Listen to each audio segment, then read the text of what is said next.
мехоҳӣ ки пахлава пазӣ вале наметонӣ? Пас рафтем. Имрӯз ман ба ту тарзи тайёр кардани пахлаваро нишон медиҳам. Маҳсулотое ки дар пахлаваи мо меравад дар таги ҳамин видео пурра карда менависам.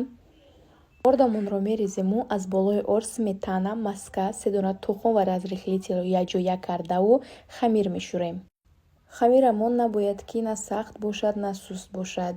Вақте ки хамирамонро шӯридем, ба ду қисм ҷудояш мекунем ва дар листамон равған мекунему. Як қабаташро бошад тунук мекунему, аз болояш начинкаашро мемонему. Баъдан аз сеюм қабаташ бошад боз хамирамонро тунук мекунему, мемонему. Аз болояш равған, аз болояш тухм мекунем. Вақте ки тухмро кардем ва мебурем, ва баъдан бошад чормағзҳоро дона ба дона дар ҳама ҷояш мегирем, мемонем. Дар духовка бошад дар ҳарорати 180 градус 30 минут 40 минут мепазем. Ба ҳамин духтарои хушрӯ пахлаваи мо тайёр шуд. Дастгирӣ ва подписатсия карданро фаромӯш насозед.